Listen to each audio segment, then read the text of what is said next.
This is ANN News Brief. The police in South Africa says it has arrested 41 persons in connection with incidents of looting and burning of buildings and vehicles in Gapperstown area, close to the center of the commercial hub, Johannesburg. The police have said in a statement the violent attack led to the death of 3 persons in a fire in an old building. The Times Live website describes the building as having been hijacked. Some said it was a xenophobic attack on Nigerian businesses and shop owners. Police spokesman Captain Mavela Mazondo is quoted as saying people that were around started taking advantage of the situation and looted shops. He says investigations are ongoing with emergency services. The police commissioner for Gauteng, the province that includes Johannesburg, Lieutenant General Elias Mawela, says those who are hell-bent on turning Gauteng into a crime scene will be found and will face the full might of the law. UN Chief Antonio Guterres has visited Goma on Saturday to express his solidarity with the Congolese people and government in their fight against Ebola and terrorism, among other major health concerns. Guterres was welcomed by the North Kivu province governor, UN senior officials based in DRC, and other local officials. The UN chief also had a meeting with local authorities.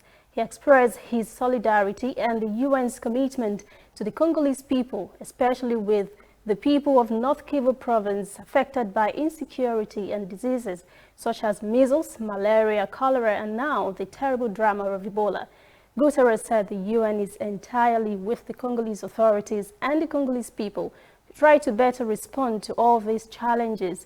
Guterres visited the site, which was constructed by the United Nations Organization of Stabilization Mission in the Democratic Republic of Congo, and the Munigi Transit Center for ex-combatants on the same day. The UN Secretary General also visited the UN Emergency Ebola Response Coordination site in Goma, where he was shown a photo exhibition on the fight against Ebola virus disease affecting the area. Stay with us to return after this message. Whether in your house, at your office, on your phone or online, we are there. We have the facts behind the headlines. We cut to the chase with the news you really need. We cover every angle. We are the bigger, better news network. We are African News Network. ANN. Watch ANN News on MITV from a truly African spirit. Malawi's President Peter Mutharika has warned opposition parties that his government will use all necessary force to protect any planned disruptions at the country's airport and border points. There have been massive demonstrations in Malawi since Mutharika won a narrow victory in presidential elections in May. Demonstrators are angered by how the Electoral Commission handled the vote, which they allege was full of irregularities. Last week, they had planned to take their protest to airport and border crossings, but a court barred them from doing so. President Mutharika said on a BBC program that he was ready to talk to opposition groups to end the protests, which he said was affecting the country's economy, adding that while his government supported peaceful demonstrations, the destruction of property and life would not be allowed. He said he would not accept the plan to close the airport and all entry points into Malawi, that action will be met by force.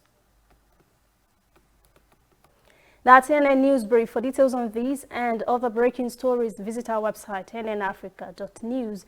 Conversation continues on our social media platforms, Twitter, Instagram, and Facebook at ANN Africa TV. I am Lucy Adeyemi.